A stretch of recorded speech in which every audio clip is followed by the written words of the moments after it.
जी खर्रा और हमारे सीकर लोकसभा क्षेत्र के लोकप्रिय सांसद परम सम्मानीय सुवेदानंद जी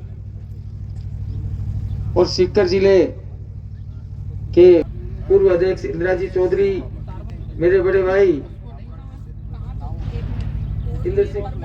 ईश्वर सिंह जी राठौर साहब, मेरी बहन अनीता जी, मेरे पड़ोसी डॉक्टर हनुमा साहब, हमारे पूर्व विधायक मेरे बड़े भाई जलधारी जी, हरिराम जी रनवा, किसान आयोग के अध्यक्ष, और मंच पर विराजमान मेरे दोनों साथी प्रतिपक्ष नेता अशोक जी चौधरी, मेरे उप सभापति जी अशोक जी चौधरी, एडीएम साहब, सम्मानित मंच पर विराजमान, किसी का नाम लेने से भूल गया तो माफी चाहते हुए सामने विराजमान सभी शहर के प्रतिष्ठित नागरिकों, जैसे पूर्व हमारे लोकप्रिय सांसद सुवेदानंद जी ने बताया कि 2015-16 के अंदर मैं दिल्ली गया इनके पास। मैं दिल्ली क्यों गया?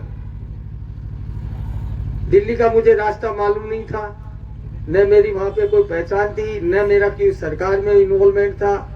लेकिन एक समारोह में मैं जब इनसे मिला, जब मैं चेयरमैन बनाई था, मैं भी नया, तब इन्होंने कहा कि बेटा कोई ऐसा काम लाओ जिससे अपने सीकर शहर का विकास हो और सीकर शहर में नई ऊंचाइयों की ओर जाए। मैं मेरे अधिकारियों से, मेरे साथी पार्षदों से, सबसे राय मशवरा करके हमने सीवरेज की ये बात हमारे सामने आई कि जिस प्रकार से सीकर शहर शिक्षा नगरी के रूप में उभर रहा है, तो इसमें एक सीवरेज महत्वाकांक्षी योजना है, जिसको अगर सीकर शहर सीवरेज से जुड़ जाएगा तो आने वाले समय में एक विकसित सिटी तभी होती है जब सीवरेज उसमें कंप्लीट हो। मैं गया दिल्ली, इनसे बात की, इन्होंने नायडू साहब से बात करके इस सीकर शहर को सीवरेज से जुड़ाने का काम किया। तो ये बधाई के पात्र उस समय भी थे, सांसद आज भी हैं और हमेशा इनका आशीर्वाद रहा।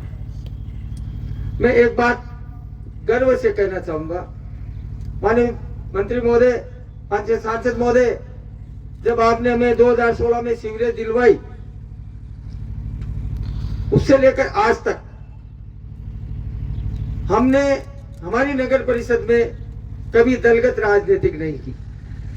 हमें यह पता ही नहीं कि हमारा पक्ष कौन है, हमारा विपक्ष कौन है। हमने एक टीम भावना के रूप में इस सीकर शहर को विकास करने का काम हमने किया। वो मैं ये गर्व के साथ कहता हूँ, हमारी जो टीम भावना है शायद ही राजस्थान में कोई नगर परिषद क्षेत्र में मिलती होगी, जैसी टीम भावना हमारे पार्षदों में और हमारे अधिकारियों और कर्मचारियों में कॉम्बिनेशन है। इसी का कारण है कि आज सीकर शहर संपूर्ण पूरी नगर परिषद सीमा क्षेत्र का क्षेत्र जुड़ने जा रहा है। और जो काम गुणवत्ता की बात आई, निश्चित रूप से मैं कहता हूं कि गुणवत्ता के रूप से करते हुए हमने जो काम, हमारा टाइम पीरियड था, उस टाइम पीरियड में हमने से पहले हमने काम किया, तभी है कि आज ये सीकर शहर पूरा जुड़ रहा है। हमें आगे से आगे फेज मिलते गए। आज जो ये फेज है उसका भी यही कारण है कि हमने समय पूर्व हमारा काम किया। पिछली सरकार में हमारे विधायक राजेंद्र जी पारिक साहब थे, हमने उनको ये अवगत कराया कि विधायक महोदय, ये जो क्षेत्र है, ये हमारा वार्ड सीवरेज से वंचित है। सरकारें आती है, सरकारें जाती है, और एक विधायक होने के नाते उनका कर्तव्य रहता है, और एक सीकर की जाइंदा जनता का उस प्रति उसके कर्तव्य रहता है। उन्होंने अपने कर्तव्य को निभाया और निभा करके उस समय के मंत्री, यूडीएच मंत्री जी थे, उनसे ये सीवरेज का काम पास करवाया। उसमें सांसद महोदय का, सेंट्रल गवर्नमेंट का भी पूरा आशीर्वाद रहा। जब हम सांसद महोदय को भी ये बात अवगत कराई, इन्होंने भी पूरा आशीर्वाद दिया, विधायक महोदय का भी पूरा आशीर्वाद रहा। अब मैं आपसे यही कहना चाहूंगा, मैं खुले मन से कहता हूं कि ये सीकर शहर आज सौभाग्यशाली है। राजस्थान सरकार में शहरी क्षेत्र के यूडीएच मंत्री हमारे माननीय जाबिर सिंह जी खर्रा को मौका मिला। भगवान का बहुत बहुत शुक्र है कि हमें ये मौका मिला है।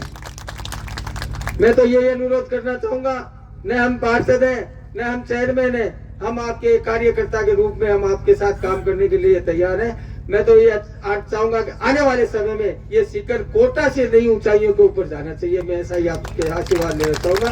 आपकी ये जनता है, मैं आपका बेटा हूँ। मैं चेयरमैन न तो था न मैं कभी चेयरमैन की सोची। आपको ये लगता हो कि कार्यकारी एजेंसी नगर परिषद नहीं ले, किसी से भी करवाओ, लेकिन सीकर शहर का विकास कराओ। जय हिंद, जय भारत।